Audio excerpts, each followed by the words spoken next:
Hi, welcome to the video. My name's Dychronic, and today I'm taking a look at the Destiny 2 Xur location, red rolls, my recommendations for December 9th, 2029, oh my god, 2022. You can find these Xur in his regular place on the EDZ. Just head over to the Winding Cove, and on top of this big old cliff right here, next to this pink old dude, you can find the Xur. If that pink dude is not there, it is a fake Xur. Do not spend your legendary shards, it is a scam. Don't you do it. First up today, we got the sweet business. This used to be a fan favorite weapon because it's literally a minigun. Ooh, that's a fancy looking skin. And honestly, it is a lot of fun up to like middle, you know, like legend or master kind of difficulty, but past that, it becomes somewhat of a liability because it requires very heavy sustain, meaning you're in the open a lot, which is very dangerous. And furthermore, the DPS output for this, as far as primaries go, is actually not really that good. I think there's hand cannons, sidearms, SMGs that do better DPS than this weapon, which is very sad. Essentially, it has a really big magazine. Picking up special heavy immediately reloads this weapon. Obviously, infinite ammo primary. It also sustained fire boost range and rate of fire. It goes from like 360 rounds per minute to like 900 or something like that. It's a very fun minigun kind of weapon. Following that, for the Hunter exotic, we have the GEMINI JESTER, which apparently has an ornament. I forgot about this thing.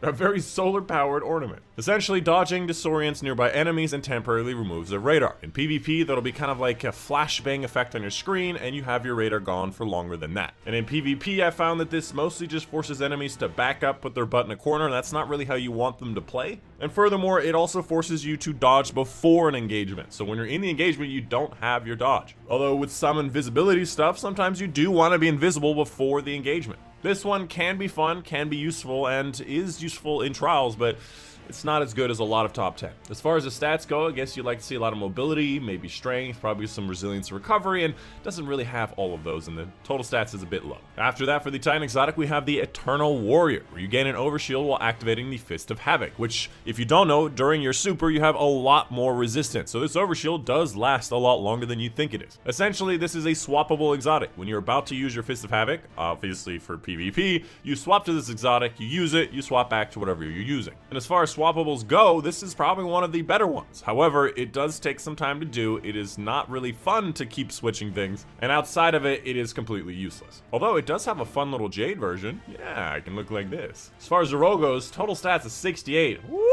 That is a very high total stats. As far as the actual roll, I guess you'd like to see intellect, but then again, like, you only swap to it, it doesn't matter what the stats are. After that, we have the Warlock exotic known as the Claws of AHAMKARA, an exotic that used to be really good with Celestial Fire because it depended on melees being really good for the Warlock. And right now, we don't really have that many great melees outside of the Arc melee, the Teleport Exploding melee, and combining that with the Dead Messenger, I think it's called, or Waveframe, allowing you to basically instantly kill anyone. And of course, with this exotic, you have double melee charges and overflow charging, allowing you to have your melee a lot more often. Although perhaps a different exotic like Karnstein might be more usable. As far as the roll goes, I guess you'd like to see a lot of strength. And it has a decent amount of strength. Recovery and resilience are decent as well. Resilience very high. And the mobility is also low, which is something you usually like to see on Warlocks because they don't like to jump very high. So not a terrible roll, but not a good one either. Following that, let's take a look at the legendary weapons. First up, we have a True Prophecy, which is a Grave Robber and Elemental Capacitor. Personally, I have one with explosive payload, and it's one of my favorite 120s in the game,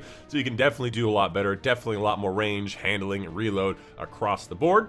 After that, we have a Gridskipper, again, one of the better weapons in the game. 540 pulse rifles, amazing stats, great sets of perks. Tunnel Vision Thresh, not really the best. You definitely could do better, but a decent amount of range stuff, so it might be more of a PvP role. Following that, we have an Ikelos SMG, although this is the Arrivals Ikelos SMG. You can see the little symbol there, so it doesn't really have the same roles as the new one, which is Threat Detector and Disruption Break. Not really what you're looking for, though a decent amount of range stuff. Following that, Truth Teller, which is Blinding Grenades, Feeding Frenzy, and Swashbuckler. On this one, I think you can have auto-loading and Vorpal or something else. Definitely a lot better options.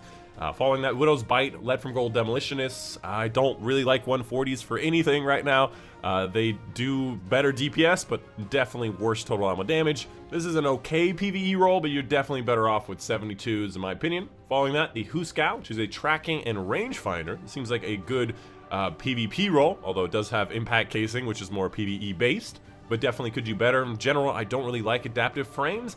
I like the high impacts or the precisions, definitely a lot better in my opinion for both modes. And finally, we have Bad Omens, which is going to be an aggressive frame. It's a snapshot and kill clip. which never really applies to rockets. After that, let's take a look at the armors. First up, does not have any shader that you can dismantle for, at least it doesn't seem to have one. As far as the arms go, a 62 with good resilience, recovery, and strength is a decent build. A high mobility with some recovery, no resilience, 62 is not my favorite. 65 with high resilience and strength, definitely something to buy if you don't have it, and a 59 with kind of across the board with high recovery, which is okay, but again, it depends how your distribution goes. 65 is pretty damn good. Of course, depends on your build and how it fits, but it's pretty damn good. Following that, let's take a look at the exotic weapons. First up, the Hawkmoon has hip fire grip. Again, my number one rule here is you want to get rangefinder and one of these as recoil direction. And currently, neither one of those exist. Following that, the DMT, which again, my rule with this is going to be either moving target or Vorpal, and again, one of these two doing recoil direction. Now, we don't have recoil direction on either of these, but we do have, obviously, high caliber rounds and moving target, which is pretty decent. And of course, every exotic engram you ever receive will be a high stat roll and guaranteed to be an exotic you've never received before. Oh boy, finally got a new one. Oh, it's only a 61, but it's better than the 48 that I had before. Let's go! Actually, I think this is a 46 roll. Yeah, this is a 46 base roll. Ugh. This is a big upgrade. Oh, hey, I have an exotic cipher. Do you think I can get another Lorelei? Maybe? Yeah? Oh, instead, I got the exact opposite. Trash. And it's a higher roll. Life is hard. And I just wanted to say yet again that Bungie makes a perfect game. There are no bugs or weird glitches or flickering ever in this game whatsoever. So just accept that and move on. And of course, I just want to give a big thank you to my patrons on Patreon. Specifically, big thank you to Mom and Dad, Kip Shaw, Robert Strayer, Modesty, Buckins, June Panther, Casey Reagan, and Gorgeous Glover for their support on Patreon. So close! And that's it. Hope you guys did enjoy. My name is Dychronic, and I'll see you guys on the next one.